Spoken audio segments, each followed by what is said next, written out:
आज के दिन बड़ी व्यस्त हलो, छठी शादी और श्राद्ध सब एक के दिन हलो, ढेर बनी न्योता हलो, एकदम पूरे रात व्यस्त रहलियो। शाम में पहुंच गए दिरमो बारा समाजसेवी प्रेमजीत के घर पर, जहां उनकर पुत्र के छठी समारोह हले। पूरा पंचायत के गण्यमान्य लोग आल थी, सब बाल बुतरू के आशीर्वाद दिलखी। हम भी बच्चा से मिल के ओकरा आशीर्वाद दिलिए, खूब पढ़ा खूब बढ़ा आगे बढ़ा। ओकर बाद जब पहुंच गए हम सब, भोजन भी हले, मछली भात के इंतजाम हले, सलाद हले, सब कुछ व्यवस्था होले। हम अलिए उमेश भैया अलखी, पंचायत समिति सदस्य राजेश।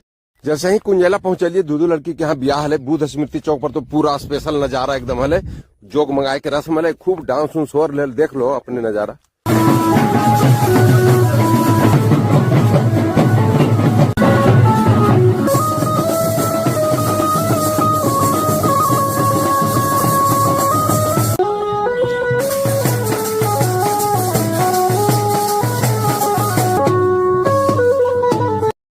एक बाद पहुंच गई सीधे पंडाल में, रवि के बहन के जो शादी के पंडाल बनल, वहां सब बाल बुजुर्ग पहले से तैनात हले विधि व्यवस्था में।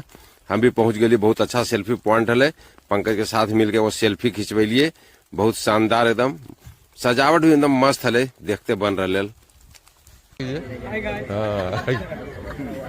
एक बाद सीधे पहुंच गए खाना वाला काउंटर पर, यानी टेबल पर। आनंदी टेबल साफ करे के पुण्य कार्य देखो कर रहे, कहा कि रवि पटेल के बहन के शादी हले। गणेश देखो रसगुल्ला पहुंच रहा, बीरू भी कुछ पर, मैंने सब के सब बाल बुतरू जितना गांव के बुतरू हले, कोई पानी, कोई पूड़ी, कोई सब्जी, मैंने सब, कोई पतल, कोई गिलास, सब लगल हले। हम भी टेबल पर बैठलिए, महिला लोग भी अंत में सब खैलखी उलखिन। जयमाला स्टेज भी बहुत एकदम फर्स्ट क्लास हले, जितना अच्छा सेल्फी पॉइंट हले न बहुत। उसके बाद रवि से मिलके कुछ उपहार दिलिए, वापस घर चले लिए। एक बाद पहुंच गए कुमरामा। रघुनंदन पासवान वार्ड सदस्य, उनकर पत्नी के चित्र पर फूल माला चढ़ा के श्रद्धा सुमन अर्पित थे।